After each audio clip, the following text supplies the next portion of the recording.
That's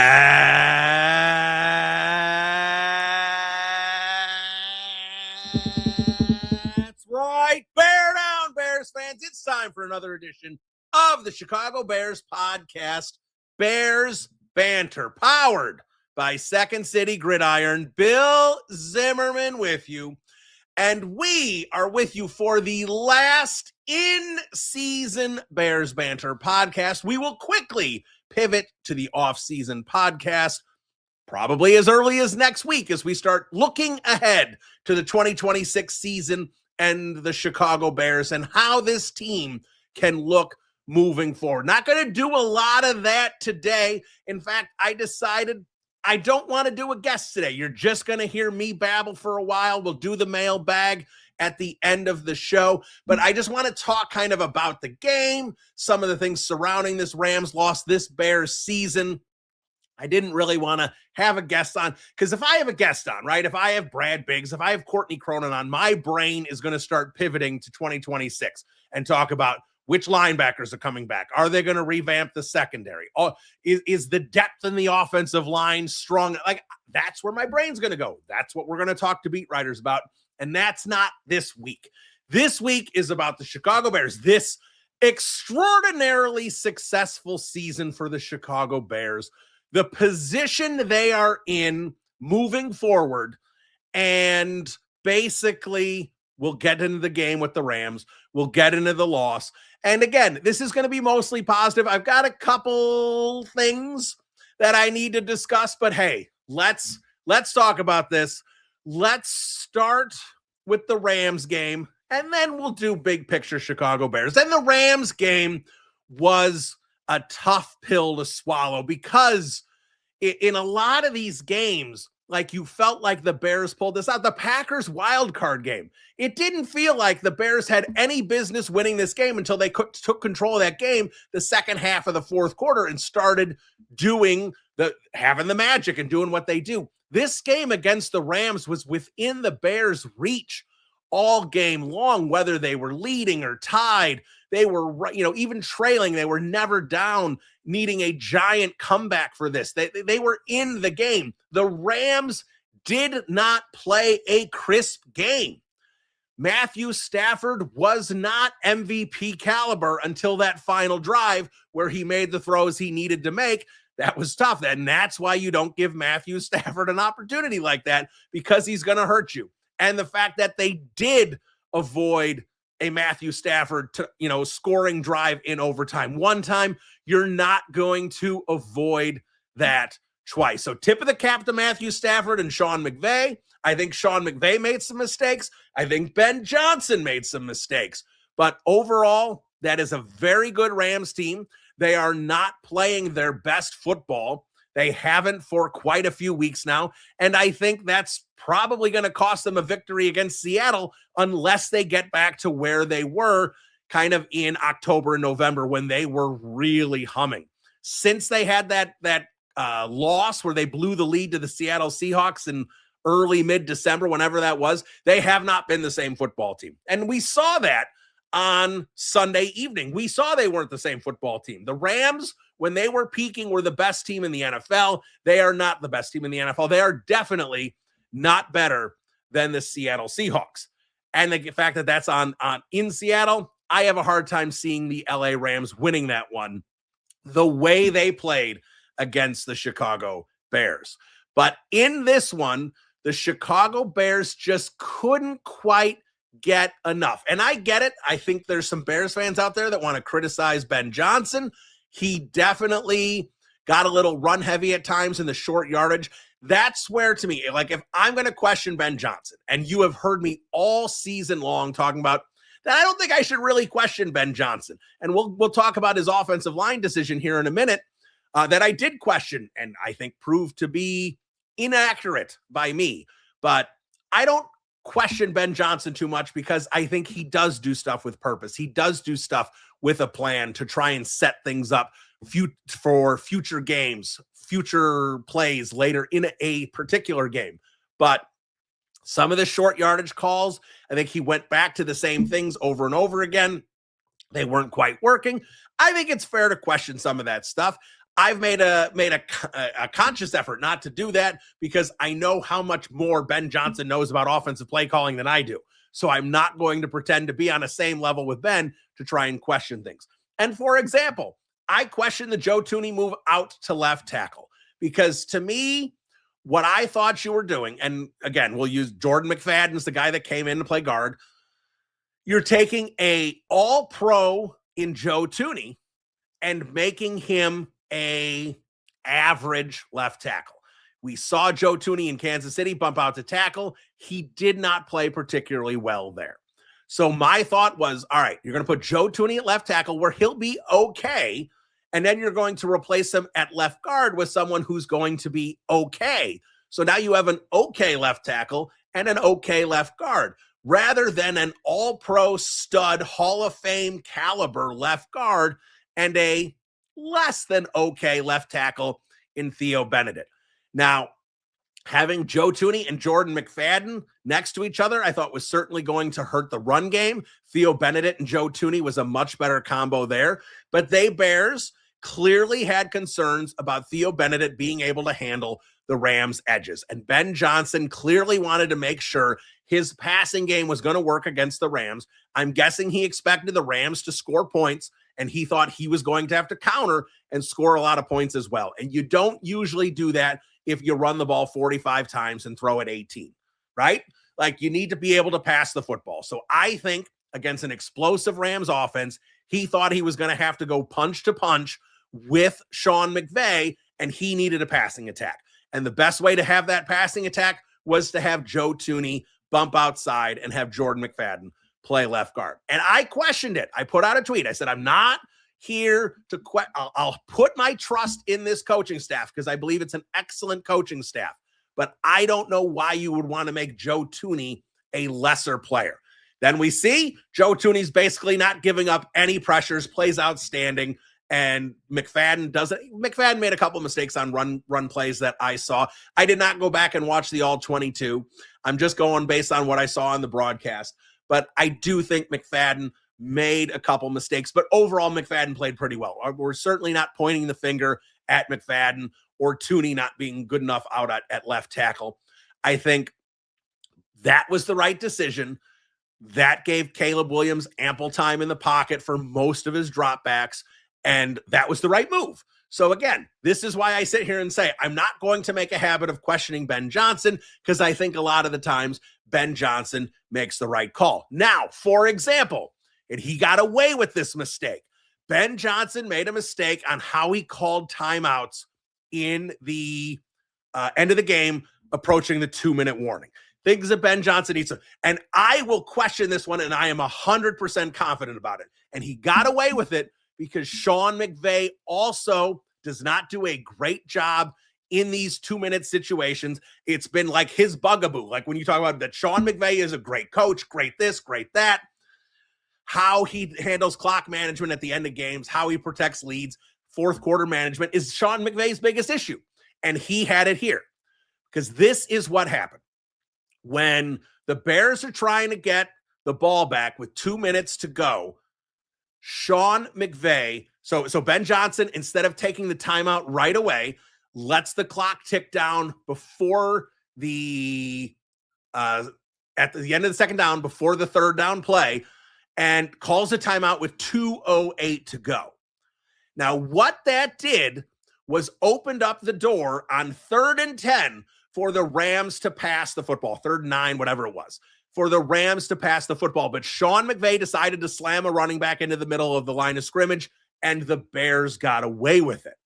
I'm not saying that Matthew Stafford 100% would have gotten the first down, but there was zero reason to run the football there.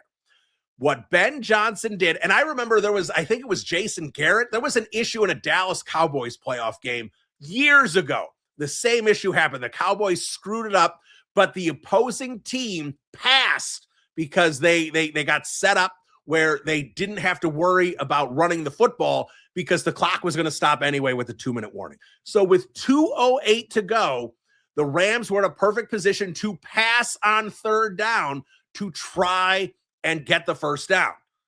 But They didn't. They decided to run the football. So Ben Johnson got away with that. And here's why I say you could do that. You pass the ball on third down, you get an incomplete pass. Let's say you don't get it to the 2-minute warning. Let's say it was a fairly quick play and there's still 2:03 to go. You're punting, and after you run the punt play, you're still on the other side of the 2-minute warning. So the clock is going to stop anyway. The clock would stop with an incompletion. The clock would stop with a change of possession after the punt. You're still eliminating the 2-minute warning. So Ben Johnson messed that up. That is not, I don't have to worry about, Ben Johnson knowing more football than me. I know enough football to know that Ben Johnson did not handle that timeout properly. He got away with it because Sean McVay handled the situation worse. Sean McVay should have let his MVP throw the ball to Puka Nacua, try and get the first down and bury the Bears. But it didn't happen. Bears got the opportunity. So that was a mistake there. But overall, I think it comes down to the Bears had opportunities and just couldn't execute them enough throughout the course of the game. I think Dennis Allen deserves a tip of the cap. I think a lot of people wanted to fry Dennis Allen after the first half against the Packers in the wild card round, and I understand why. And then we saw the last 6 quarters of what Dennis Allen did. Outstanding work from the defensive coordinator. That's why Bears fans should be excited that they have Ben Johnson and Dennis Allen calling plays together. And I've seen Ben Albright talking about how the Bears should trade Dennis Allen to the Broncos. Dennis Allen should not go anywhere. Just because the Bears had bad statistical defense does not mean that Dennis Allen is a bad defensive coordinator. And I think Bears fans understand that because we saw situational football. We saw a bad defense get much better in the red zone throughout the season. We saw a bad defense get much better on third down throughout the season. Wasn't perfect, but, and this is, like I said, we're not going to talk about what the defense needs to do.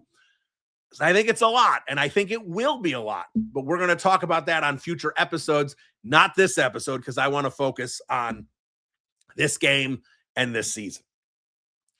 Let's talk about Caleb Williams and his 3 interceptions. And I think a lot of people are looking at box scores and go, well, look at that. He threw 5 interceptions in the playoffs. It was all bound to come crashing down for Caleb Williams, and they're not actually watching the games.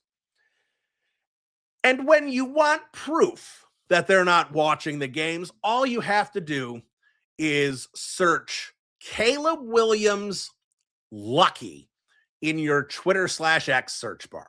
Because the amount of people, and I'm guessing, I didn't click on all of them. I'm guessing a lot of them are Packers fans, maybe some Lions and Vikings fans in there as well, but a lot of Packers fans, that the throws Caleb Williams is making at the end of the games are lucky. And Caleb Williams has the throw of the year 4 times. And you could argue there's more plays than just the 4. This is how good these throws are. And the idea that people are just saying he's lucky. The idea, maybe I've said this on a podcast before, maybe I haven't. But the idea that Caleb Williams is making these high-risk, insane throws, and you partner that with Caleb Williams being the least intercepted quarterback through 1,000 passing attempts, it doesn't make any sense. And I mean that in a really good way. It does not make any sense that Caleb Williams does not turn the ball over and has to, and still is able to make these throws that are either completed or incomplete, not turned over. It's an incredible job that he is able to do that. I don't understand it. I can't comprehend it because a lot of people want to hearken back to Brett Favre. And I think there is not really a comparison to Caleb Williams. It's not quite Patrick Mahomes. It's not quite Brett Favre. But I do get the idea of the Brett Favre mentality. Brett Favre, they always used to like to call him a gunslinger. He'd go out there, he'd chuck a football. And I saw one Bears fan, he's arguing with me in my mentions, that Caleb Williams is a lot like Rex Grossman. The F it and chuck it, rhymes if you don't actually edit yourself. Mentality that Rex Grossman had is the same mentality Caleb Williams had. and it can't last. And the difference there is simply talent level. Rex Grossman is not a great quarterback. Caleb Williams, if he's not a great quarterback yet, he's going to be a great quarterback. And you can see that with how he plays the game of football. So Caleb Williams will have that attitude that he goes, I can make that damn throw, and he will try and rip it, just like Brett Favre would, a little bit like Jay Cutler would. But Brett Favre still got intercepted frequently because of how often he did that. Caleb Williams is at a point where he's not. And yes, some of the 5 interceptions is too many. I'm not going to say it's not in the postseason, but at the same time, a couple of those weren't his fault. We're certainly going to talk about one of them here in a little bit. But Caleb Williams is not throwing high interception rates despite throwing amazing passes. And the idea that critics of Caleb Williams, some of them are Bears fans. I saw something from a Bears fan. It was a post from like a month ago saying, do you want to give Caleb Williams 220 with $75 million guaranteed? I sure don't. And I'm sitting there going, one, he's going to get a lot more than that. He's going to get a lot more of that guaranteed. Like, these are the kind of like ball knowers who you sit there and go, these are the critics of Caleb Williams, the guys that don't get ball at all. Because if you're going to sit there and tell me Caleb Williams makes the throw of the year in mid-December to DJ Moore against the Cleveland Browns, mimics the catch, the 49ers Cowboys NFC Championship game, Montana to Clark, but it's 10 yards further. Oh, well, that was lucky. He shouldn't have thrown it. It almost got intercepted because it went basically, just over the hands of a defender. Or he put it where only DJ Moore could get it. But that was lucky. Then we get to the Packers game. We're not even talking about the game-tying pass to Jahdae Walker. We're only talking about the game-winning throw to DJ Moore. The throw of the year. He did the throw of the year the week before, then goes back to the throw of the year again, this time winning the game against the Packers in overtime to DJ Moore. And then we get to the Packers game in the playoffs, and he throws the ridiculous pass to his left to Rome Odunze on 4th down, the entire season on the line. And he completes that pass. A pass where he's got the Jumpman logo, where people are talking about how it's one of the greatest throws in playoff history. When you talk about it, it's in the playoffs. It's 4th down. The season's over if he doesn't complete the pass. All the pressure that's on that throw. And he makes a ridiculous throw in a sea of Packers, places it right in between them to Rome Odunze. And then the following week to the LA Rams, he drops back and fades back an extra 20 yards to avoid the rush so he can step into a little as he can a throw 50 yards down the field to Cole Kmet, places it where either Cole Kmet is catching it or getting pass interfered with. And we look at all these throws, and all the critics can say is that Caleb Williams is lucky. If that's your analysis, you don't know ball. That's it. Plain and simple, you don't know ball because you can't have that level of luck. That's it. Like, Caleb Williams needs to go play the Mega Ball, Mega Millions, and win $500 million because that's the kind of luck to make those 4 throws. The improbability of those throws, if you took an average quarterback with some athleticism and said, I need you to make all 4 of these throws, right? If you said that, and I think they don't even think he's average, right? A lot of people think Caleb Williams is still going to be a bust if they're still criticizing him. So if that's what your takeaway is of Caleb Williams, I'm trying to think of a quarterback like Tua. Like, I think critics of Caleb Williams think like he's like a Tua level quarterback. If you told Tua you have to make all 4 of these throws, there's not a chance in hell he's going to make all 4 of those throws. Like, he made those throws because he's insanely skilled and insanely athletic. That's why Caleb Williams made those throws. And if you don't want to admit it, then like I said, you either don't know ball or you just refuse to admit that you were wrong and change your opinion and hold up your hand, say, I was wrong. I shouldn't have believed that. Caleb Williams is going to be a good quarterback. That seems to be a big problem in the United States these days, admitting when you were wrong about doing something in your past. We're not going to get into that right now either. But Caleb Williams, the throw to Cole Kmet was absolutely insane. If you haven't seen it, go to Stacey Dale's Twitter, scroll back, you'll find it. She was in the corner of the end zone and shot an incredible video of that game-winning catch. She caught it all. It's amazing. And Cole Kmet does his baseball swing in her face, basically, to the camera. It's awesome. I recommend you all check it out. So Cole Kmet gets a 14-yard touchdown pass that traveled like 55 yards in the air because Caleb Williams is that damn good.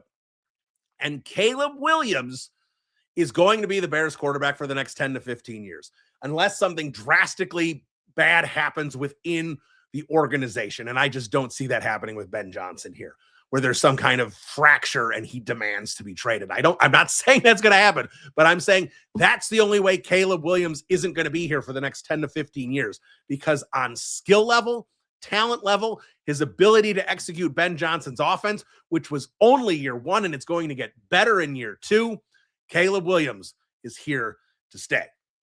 Let's talk about Caleb Williams and Ben Johnson in a second and what this duo means for this franchise. But before we do, there is one man that we need to talk about, and his name is DJ Moore. And I know there are so many Bears fans that love DJ Moore, and I get it. He's got an electric smile. He's insanely talented. He made a lot of great catches this year. It is not a coincidence that when I'm talking about the throws of the year by Caleb Williams, that two of them are to DJ Moore.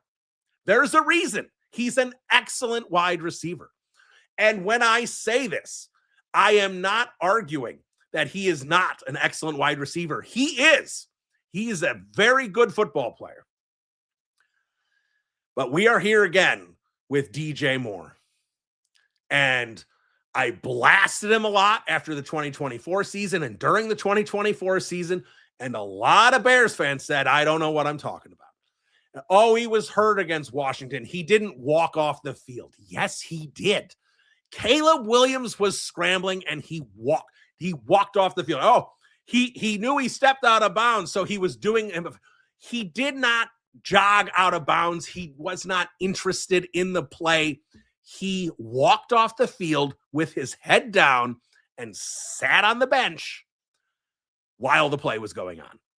It is one of the most quitting things I've ever seen in professional sports. So he did that, and he pouted a little bit and didn't run some great routes. And there were plenty of things going on. And I criticized DJ Moore. Bill, you don't know what the hell you're talking about. Get off his back. My mentions were filling up, comments on Windy City Gridiron, everybody blasting me that I had the audacity to criticize DJ Moore. And then the Bears draft Luther Burden. And I put out a tweet in May that said, I wonder, paraphrasing, this might be DJ Moore's last year in Chicago. Luther Burden and DJ Moore have similar skill sets. Plus, with kind of how DJ Moore behaved last year, that's not the way Ben Johnson is going to want his guys to operate. Because I had talked to people who knew Ben Johnson. We talked to Rick Smith and his interview that he did on this podcast almost a year ago, talking about Ben Johnson. So I had an idea of what Ben Johnson was going to be looking for.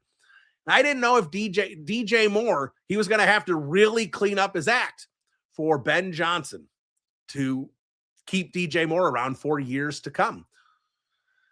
So then we got to the regular season. And I've laid low with my DJ Moore criticism because the Bears were winning games and I didn't feel like singling out DJ Moore. But I kept watching all 22s and particularly watching the scramble drills.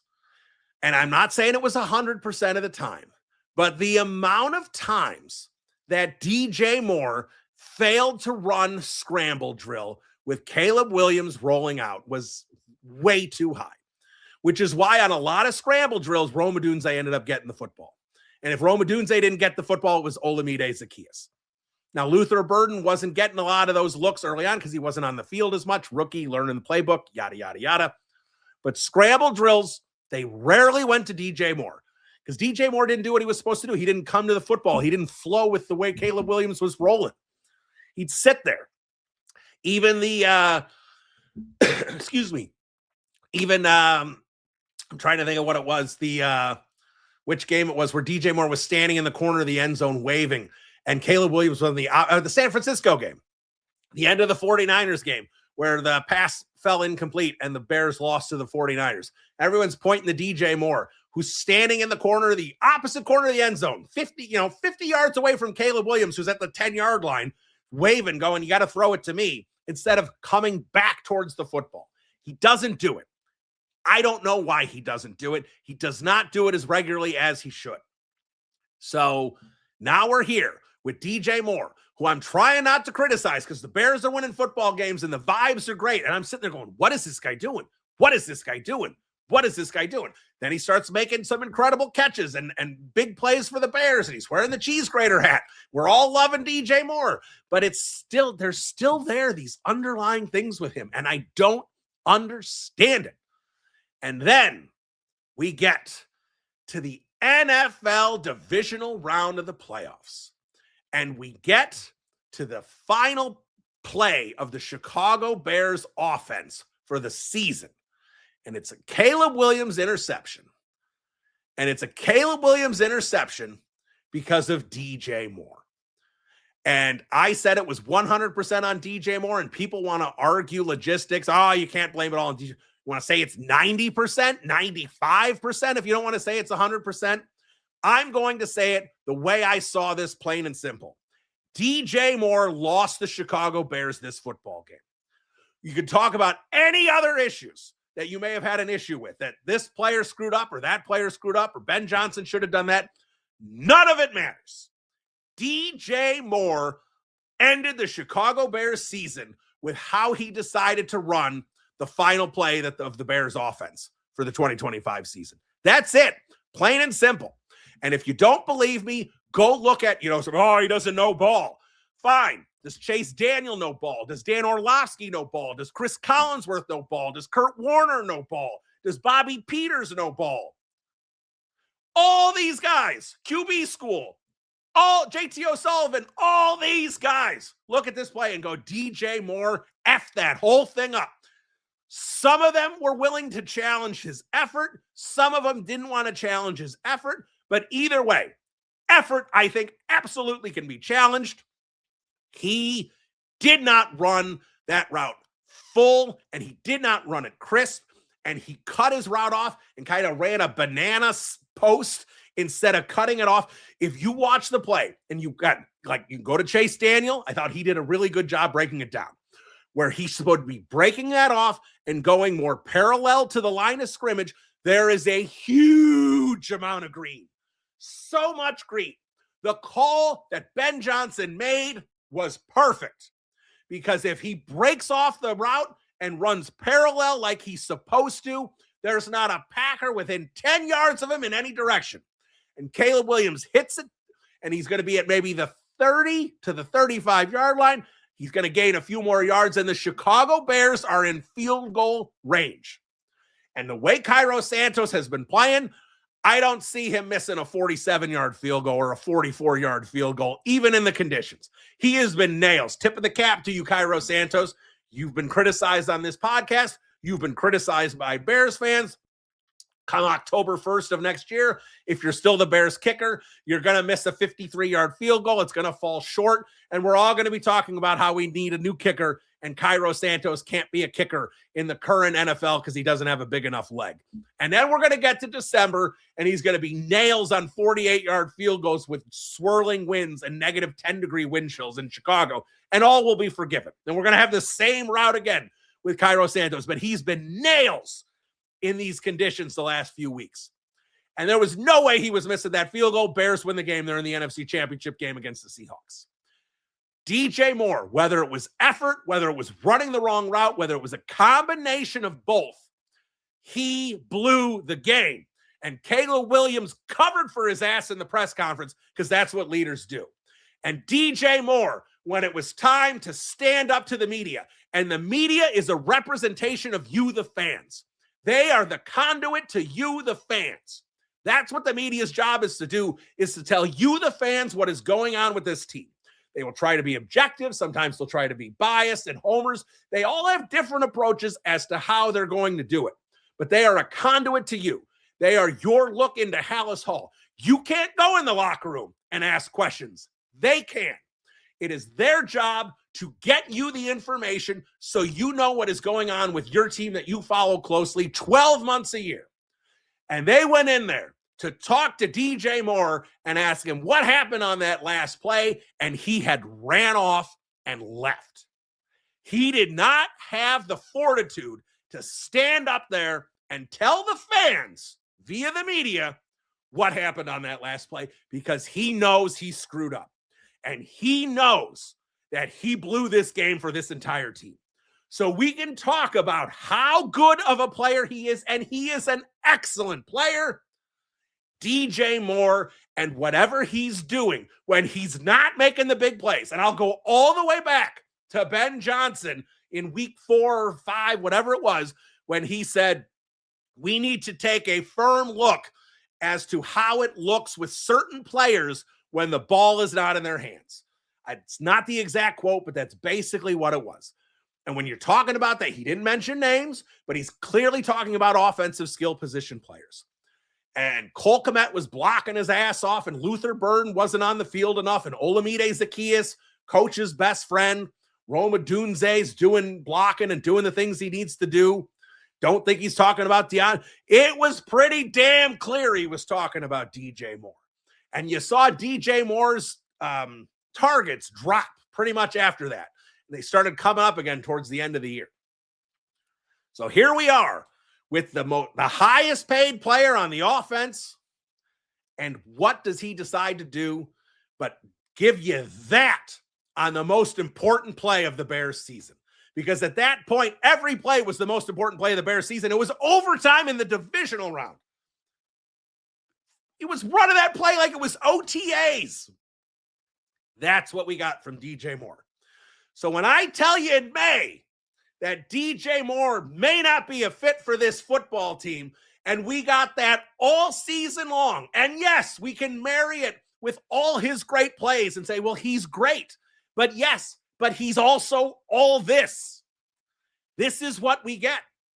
And this is why I do not think DJ Moore is going to be on this football team in 2026. And I told you that all 8 months ago, and nobody wanted to listen. And Bill was just being an ass again with his hot takes. But I'll tell you this, my takes I'm not right 100% of the time. My takes aren't wrong. They're early. You're not ready to hear them. But does that sound like an egotistical ass? It certainly does. But that's how I feel.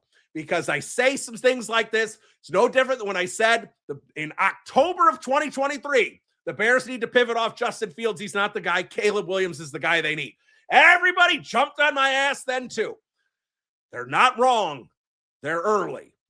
And I told you in May that DJ Moore was not going to be a fit for Ben Johnson in this offense, and Luther Burden had similar skill sets, and that was not a coincidence. We're here, and DJ Moore literally cost the Chicago Bears their season. And you may think that is an overstatement and that I'm being unfair to him, but I don't think I am. Because if he runs that route at full effort, and don't give me this, his knee's sore, well, then get off the damn field. Colson Loveland jogged off the field with a concussion because he didn't want to cost the Bears anything. Ozzie Torpillo couldn't walk, and his 6'8", 330-pound ass hopped off the field. So if DJ Moore's knee is hurting too much, get off the damn field, because these other guys want to be on the field, and they understand what's on the line. So if that's where we're at, then don't play. But if that's all you can do, don't play. But if you're on the field, I expect as a fan that you're going to give a better effort than that, because damn it, this is the freaking playoffs. And it's the Chicago Bears, and they haven't been this good since Lovie Smith and Devin Hester and Brian Urlacher. That was the last time they were this good. This is better. This team's better than the 2018 team. I know they're 12-4. I know the defense was elite, but this offense compared to what Mitch Trubisky was, not even comparison. Sorry. This team's better. I don't care if the record wasn't as good. This team is more interesting and better than the 2018 team. Had a better opportunity to potentially win, in my eyes, because of the quarterback. Because you don't win Super Bowls with Mitch Trubisky. You just don't. It's like you don't win them with Rex Grossman. This Chicago Bears team had an opportunity. And what happened? DJ Moore gave you that, and that play directly resulted in the Chicago Bears losing the football game. He runs the right route. That is a completed pass, field goal range, game over, Bears win. Is it 100% that the Bears win? No, there could have been a fumbled snap. Yes, things could happen. I guarantee you, we always like to talk about win probability. If that, whatever that was, if that ball is completed to DJ Moore, that's like a 99.2% at that point. It's going to be that high. The Chicago Bears didn't get that opportunity because of DJ Moore. So I am pissed off at him. I am proud of the Chicago Bears team. I am proud of the season they put forth. I am excited about what is coming up for this team because Bears fans should be excited. And that's where I'm going to end. We'll take a break. We'll do the mailbag on the other side because Bears fans, despite my ranting and raving for however long that was about DJ Moore, and I think all Bears fans should be pissed at him, you should be excited. And it didn't take me too long to get over this game because of how excited I am for this Chicago Bears team. And here's why. They're going to change a lot, I'm pretty sure, on this roster. I think DJ Moore could be gone. I think Cole Kmet's going to return, probably a restructured contract, but, Cole Kmet could be gone. DeAndre Swift could be gone. I don't think so, but he could be. You get to the defensive side of the ball, any one of those 11, because, if you honestly said, who on those 11 can you be confident, 12 if you want to do nickel and base, you be confident that 3 years from now are still going to be on this roster? I don't think there's any. I don't think there's any defenders right now that you could be confident are going to be here in 3 years. I think the Bears are going to flip this entire defense over the next 2 to 3 years. I think you're going to see a lot of changes defensively. So I don't care for the most part about who's on the roster right now because I've told you, Ben Johnson showed up. This is a regime change. This is not Ryan Poles' team. This is Ben Johnson's team. I think Ben Johnson has more power at Hallis Hall than Ryan Poles. I think very similar to the New York Giants. I think John Harbaugh is answering to Joe Shane, or is he talking to John Mara? That's what this is. If Ryan Poles isn't reporting to Ben Johnson, and I don't think he is, they're both reporting to Kevin Warren, George McCaskey, whatever it is. There is not a Ben Johnson's reporting to Ryan Poles. Not a chance. This is Ben Johnson's team. And Ben Johnson's going to want to see a lot of roster change. This is a regime change. This is like when Ryan Pace took over for Phil Emery. He only kept a handful of guys. He kept Kyle Fuller. He kept Sherrick McManus. He kept Kyle Long. Kept a handful of guys. Got rid of everyone else. Then Ryan Poles comes in. He only keeps a handful of Pace guys. He keeps Jalen Johnson. Keeps Cole Kmet. He only keeps a handful of guys. Cairo Santos. Handful of guys. That's it. And now, yes, Ryan Poles is still here, but this is Ben Johnson's regime now. And he's going to get rid of most of these guys. And if we look at the offense already, we're already seeing a ton of, nice. You going to get rid of Caleb Williams? No, of course not. We're already seeing an offensive line with 4 new offensive linemen. He's going to keep Darnell Wright, an Eberflus guy in essence. Yes, he's going to keep Darnell Wright. Maybe Cole Kmet. Maybe Rome Odunze. I don't even know if that's a guarantee at this point. Certainly don't think he's keeping DJ Moore. We're going to see massive changes on the offense. We're going to see massive changes on the defense. There's not going to be a lot of guys left here. So how can I be so confident in the Chicago Bears if I think the entire roster is going to change? Because you tell me for the next 5 years, if I say 10, it's too easy. For the next 5 years, give me a coach-quarterback combo that you are more confident in than Caleb Williams and Ben Johnson. I'll wait. Still waiting. Still waiting. Who you got? 5 years. Going to say maybe Andy Reid and Patrick Mahomes. You don't know if Andy Reid's going to be around 5 years from now. He might retire. You want to take them? Okay. I'm not going to argue if you want to take the Chiefs. They just went, 6-11. I think there's some questions there. Lamar Jackson doesn't have a coach. Joe Burrow with Zach Taylor? No thanks. Josh Allen doesn't have a coach. Sorry, these are the all-time great quarterbacks. Want to take Jordan Love and Matt LaFleur? You more confident in them? I'm not. Matthew Stafford not going to be here in 5 years. You don't get Stafford and McVay. 5 years. Name a coach-quarterback combo you'd rather have over Ben Johnson and Caleb Williams. I don't think there's one. Like I said, you want to take the Chiefs? Go ahead, take the Chiefs. I'm not taking the Chiefs. So I don't know if Andy Reid has his fastball still. He might. Maybe Matt Nagy screwed up that whole offense. But that offense was bad with Andy Reid and Patrick Mahomes. Got to question it right now. Got to question if that's still humming like it was a couple of years ago. So Ben Johnson is here. The Bears have a coach. The Bears have a coach who's playing chess against the rest of the league. Caleb Williams is here. Guy that can make throws that nobody else in the NFL can make. That other people, other fans have so little of an understanding of what level of skill he has in those moments that they just assume it's luck. And when he does it again next year and the year after that, maybe eventually they'll stop calling it luck. But that's what they're calling it right now because they don't understand. So the Chicago Bears have the coach, they have the quarterback. It doesn't necessarily mean they're going to win the Super Bowl. It doesn't necessarily mean they're going 15-2, but it does mean that they are going to have a place at the table each and every year. When you have a coach like that and you have a quarterback like that, you win football games. Might be 10-7 next year. Might be 12-5. We don't know.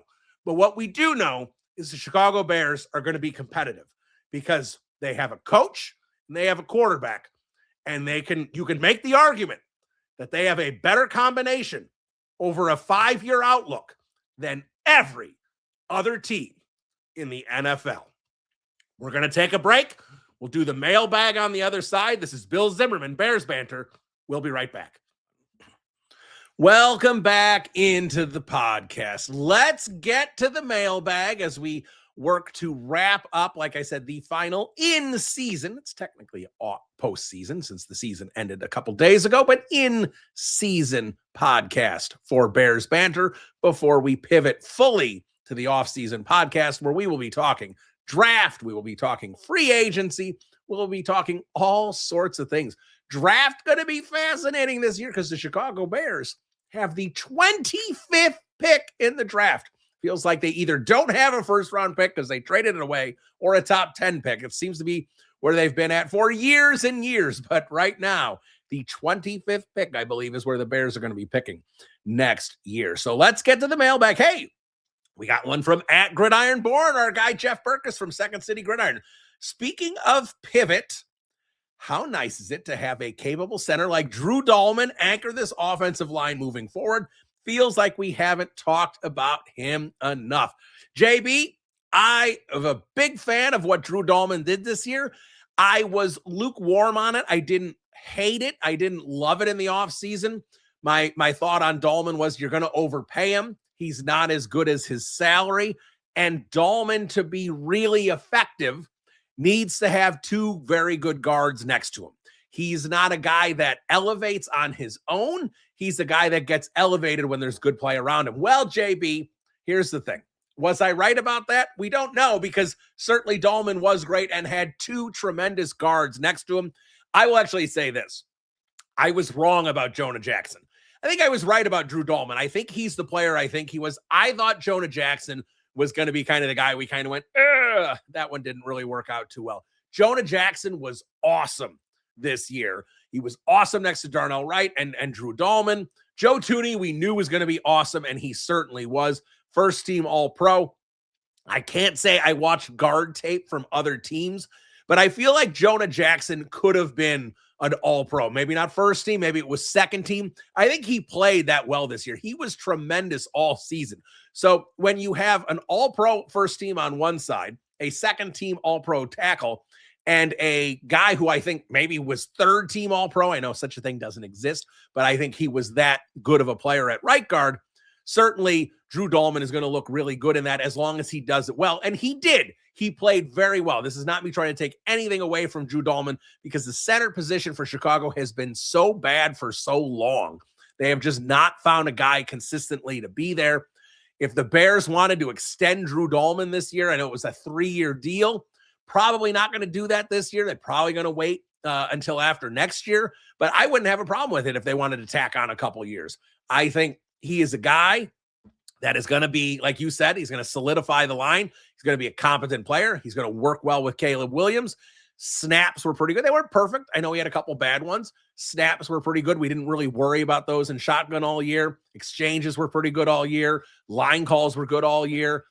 Everything was positive with Drew Dahlman. So that was, yes, that is a win for Ryan Poles and Ben Johnson and this coaching staff. That was the right move. I know it was an obvious one. We're like, who's the best center available? Drew Dahlman. Okay, they should get Drew Dahlman. That's where all of us were. That's where the Bears were too. That's who they signed. So yes, a great move with Drew Dahlman that worked well all season long. I was a little worried about his durability. That also proved to be fine. Hopefully Drew Dahlman continues to play 17 games every year moving forward. How about this one from Bear Dubs? Rank the Bears' draft needs by position. Do you see a big swing for an edge rusher via trade or free agency? I'll answer these because we're doing a mailbag and everything goes. I'm going to focus more on the offseason starting with the next podcast.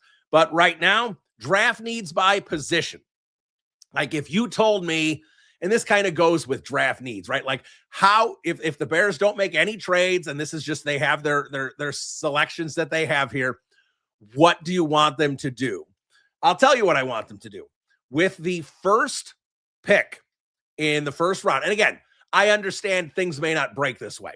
When I say I want them to draft an edge with the 25th pick, all the edges might be gone that are of that caliber, and there may be a dip. And if they take an edge at 25, it's going to be a stretch. So I understand when I'm saying this, I understand it may not work out this way. But ideally, I would like to see them take an edge in the first round. I think the Ozzie Trapillo situation is interesting. The Bears are going to have to take a look and see where is he going to, is he going to be okay by training camp? Is he going to miss time in the regular season? Is he going to kind of miss all of the season? Where are we with Ozzie Trapillo? And how much can we rely on Ozzie Trapillo for this next season? Like, is it where we could have issues with Ozzie Trapillo being a starting caliber player moving forward? I understand. I've talked to some people who are, physical therapists, doctors of physical therapy, Mason West, great guy, part of the Second City Gridiron channel, and he knows that stuff. It can be a significant injury, especially for a big guy like that. So we don't know where Ozzie Trapillo is. That certainly could play an aspect in things. Do they need to go back to tackle in a round 1 or a round 2? But let's say, for the sake of this question, that Trapillo is okay. I think you draft edge. Then when you get to day 2, I think they should absolutely draft a safety, because I think you got to probably let Brisker walk. And you can sign Kevin Byard for cheap on a short deal, but Kevin Byard is in his 30s, so you got to start replenishing that. I would absolutely draft a safety. I would even be okay if they drafted like a linebacker in round 3. Also would be fine with something like that in round 4. I would not be upset if they drafted another wide receiver if they won the offensive side of the ball. I would not be upset if they drafted another running back. I think there's some flexibility here, Bears Dubs, in terms of what they can do with the draft. But I think you have to focus right now on being able to create pressure. They have to figure that out. I think they draft an edge. I think they should also make a swing for an edge. That might mean that Montez Sweat no longer fits as part of the team's plans. Maybe he does. I'm not sure yet at this point. But I think, yes, it's possible. They could make a swing for an edge rusher in free agency. They need to maneuver the cap a little bit. It's maneuverable, but they need to remove some guys off the team. They need to restructure some guys. They've got some things they need to do. So assuming they can make all the cap space work, I think the best move here is to really focus on edge, draft an edge in round 1, and try and pick up a major edge in the offseason, a veteran edge. Ed Helinsky, what significant changes should we see with players and coaches with the Bears in the offseason? Again, Ed, let's check on that for the next podcast. But like I said in the last segment, I think DJ Moore needs to go. I think we're going to see a significant revamping of the Chicago Bears defense. In terms of coaches, I don't think we're going to... Richard Hightower is the question to me, and I think if he wants to stay, if the Bears want him to stay, he could probably stay. I know they had a couple really shaky games in special teams. I know I even said, like, if we're being honest, he shouldn't have his job anymore. But overall, there were some really positive things the special teams did. Recovering onside kicks. Cairo Santos's kickoffs were really good down the stretch. Obviously, he was nails as a field goal kicker. Really hard to sit there and say Richard Hightower should lose his job, although I may have, insinuated that in the middle of the season. But yes, with position coaches, we're absolutely going to see some tweaks there. I really can't get into specifics about that. Looks like the Bears might already be making some changes at tight end coach. That's something we're already seeing rumbling on social media. We'll see what happens there. Cav Manning, great year, 0 complaints. Our Super Bowl was beating Green Bay. It was house money after that. How realistic is it that DJ is traded in a package for someone like Crosby? I'm a bit done with the Moss effort when he knows he isn't first option, plus no chemistry with Caleb. We can talk about DJ Moore a little bit, Cav, because I think you bring up the interesting thing with Crosby. DJ Moore makes a lot of money, so having him involved in a swap like that makes a lot of sense. DJ Moore's value is in the toilet, all right? Like, you guys probably don't want to believe me. You're like, oh, we can get like a second-round pick for DJ Moore. No, you cannot. You're getting a day, unless the Bears eat a ton of money, which they're not going to want to do because they want to open up cap space. They don't have extra cap space that they can burn on a player. Unless they want to eat a ton of money of DJ Moore's contract, they want to get it off the books because he is not living up to the amount he's getting paid. Like you said, there are issues there with DJ.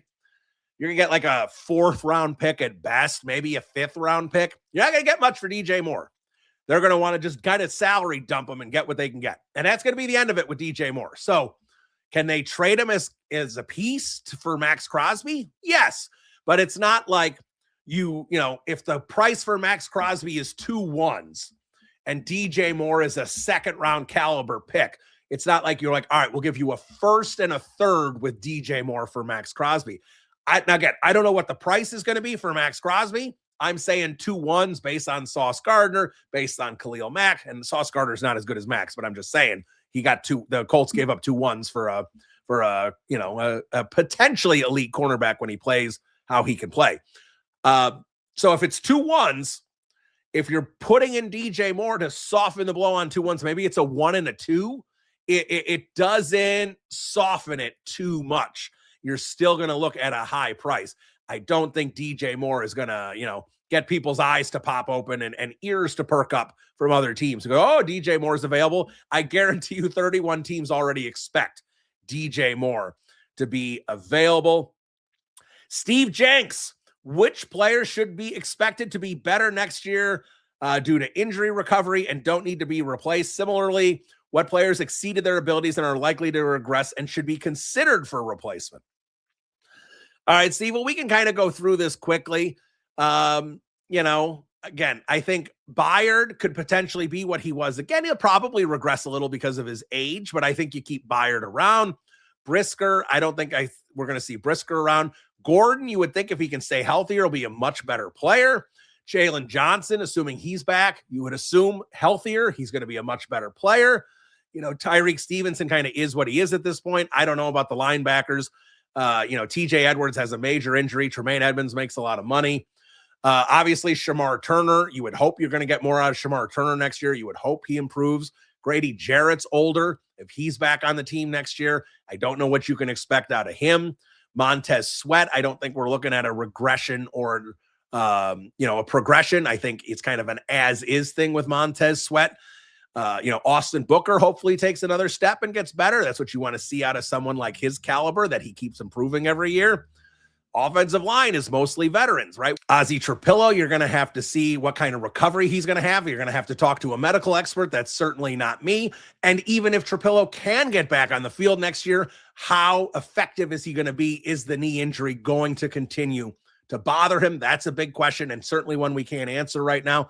DeAndre Swift looked very good in this offensive system. There's no reason to get rid of Swift right now. He's at a decent salary price. Rome Odunze, you would hope, would get better in a second year in this system. Luther Burden, Colson Loveland, you should expect to get better. I don't think DJ Moore is going to be here, and I think Cole Kmet is kind of settled into the role where he is going to be. And obviously, Steve, the big one, Caleb Williams, year 2 in the Ben Johnson system. We should expect a leap with Caleb Williams. Caleb Williams next year should be doing a much better job hitting the layups than he did this year. He was learning a new system. It's a complicated system. There's a lot going on there. So Caleb Williams, that's the guy. We can talk about all these other guys. Circle Caleb Williams, Steve. That's the guy we need to see a big improvement on. And yes, we got a big improvement from year 2, from year 1 to year 2. But now we need to see another jump from year 2 to year 3.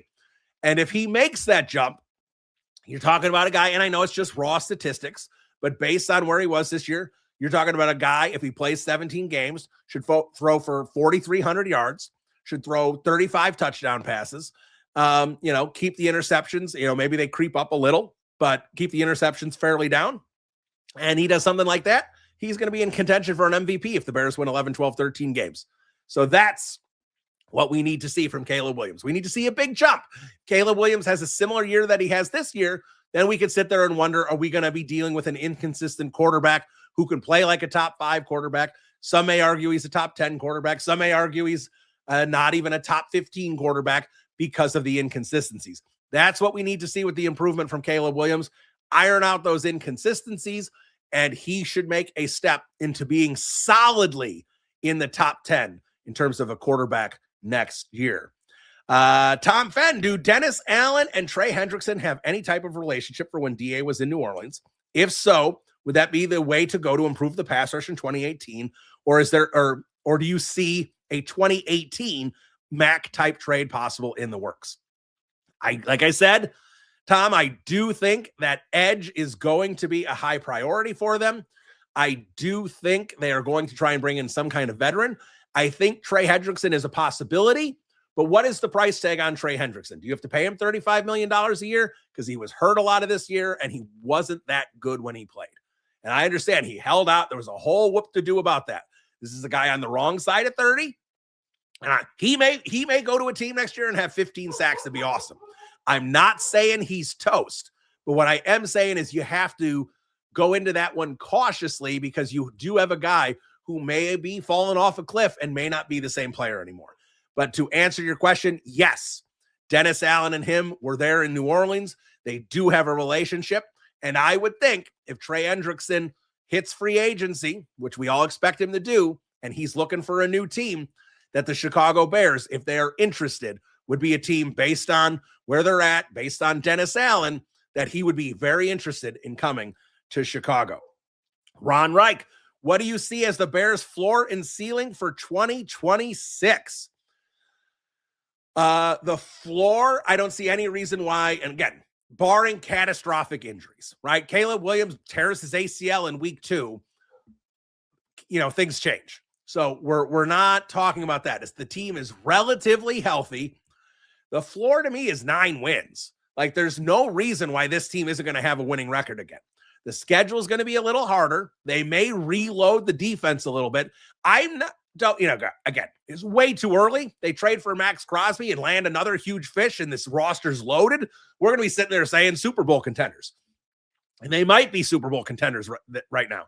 But at this point, with the roster where it's currently at, I don't think sitting here and saying, the floor is 12 wins because they won 11 this year and they should be better. That's not necessarily how the NFL works. Like I said, potentially a more difficult schedule, a reloaded defense that may take some time to get some footing, kind of who knows where they're going to be at. So I think 9 wins is the floor. I think more likely 10 wins is the floor. And yeah, they could win 13, 14 games if things go really well and Caleb Williams is an MVP caliber player. The Bears can win the Super Bowl next year. I mean, they were a DJ Moore loaf away from being in the Final Four this year. Why can't they win the Super Bowl next year based on how they played this season? So I look at it and say, yes, a Super Bowl is the ceiling and the floor is 9-10 wins. And that's where I think most fans should be at with the Bears. That's a pretty wide swath right now of where they could fall. But if you look through everything, what am I saying? I'm saying the Chicago Bears are a playoff team again next season. And Skinny Lunger says, how fast does Ryan Poles trade for Max Crosby? That's going to depend on price. That's going to depend on a lot of things for the Chicago Bears. Again, we don't know what Crosby's price is going to be. I certainly think Crosby was tweeting how awesome Caleb Williams was over the weekend. So I think we could certainly see if Max Crosby has a list of teams he would want to go to, that the Chicago Bears would be one of them. I certainly think Ryan Poles would be interested in trying to make a trade that would work. But at the same time, if the Raiders are being totally insane with the asking price, if their asking price is 2 1s and 2 2s, the Bears aren't going to pay that much. So it'll be really interesting to see where that goes. But we'll start pivoting more to off season, and we'll take a firm look at the roster, who should be back, who should be gone, where they should focus on the draft, positions. We'll get into all that over the next, couple months leading into NFL free agency. And then, of course, the draft. We will continue to cover it right here on Bears Banter. But again, it was one hell of a season. It was a fun season. And as bitter as we can feel about how it ended, because you could taste it, you could taste that victory for the Chicago Bears, but it didn't quite happen. That's okay. And I know there's some fans from other teams. I've never seen Bears, any fan base of a team, so happy about a loss. No one's happy the Bears lost, you bozos. We're happy that after years of futility, it looks like the Bears have the key pieces in place for sustained success. Does it mean Super Bowl championships? It might be, Ben Johnson might be so good he's here 25 years and wins 300 some football games. That could happen. I'm not saying it will, but it could happen. We don't know what the Chicago Bears are going to be yet. But for the first time in a long time, we see the window open for the Chicago Bears to be good consistently moving forward. And that is something that we've clung to. Oh, Trubisky and Nagy is it? No, it's not. But we've seen the skill level of Caleb Williams a lot better than Nagy with Trubisky. And again, it's very hard you can't be great for 10 years with a bad offense and an awesome defense. It doesn't happen. Defensive regression and consistency on the defense is too hard. You cannot consistently win games 16-13 with a great defense. To be sustained good, you need a coach and you need a quarterback. You need, again, they didn't win Super Bowls, but you need John Harbaugh and Lamar Jackson. That's going to get you 10, 11, 12 wins every year. You need Mike Tomlin and Ben Roethlisberger. You need Mike McCarthy and Aaron Rodgers. Belichick and Brady, obviously. Mahomes and Reed. That's what you need. If you want sustained success, McVay was getting it with Goff. He didn't think it was enough. He goes out and gets Stafford, wins the Super Bowl. You need the coach. You need the quarterback. If you have that and you have a competent GM, which is why I get a little concerned about Ryan Poles, filling out the rest of the roster, you end up with a quality team every year. Doesn't mean they're a great team every year, but they're a quality team every year. You have a bad GM, you end up with Josh Allen in Buffalo with a bunch of garbage around him, and somehow Brandon Beane kept his job. That's for a Buffalo Bills podcast that they can discuss, because, whoa, baby, if you're going to fire Sean McDermott, you better fire Brandon Beane. But instead, he gets promoted. God bless the NFL. Be proud of this season. Be proud of your Chicago Bears. Be excited for 2026. We will be talking about 2026 throughout the offseason. Bear down, everybody. We'll talk to you soon. Adios.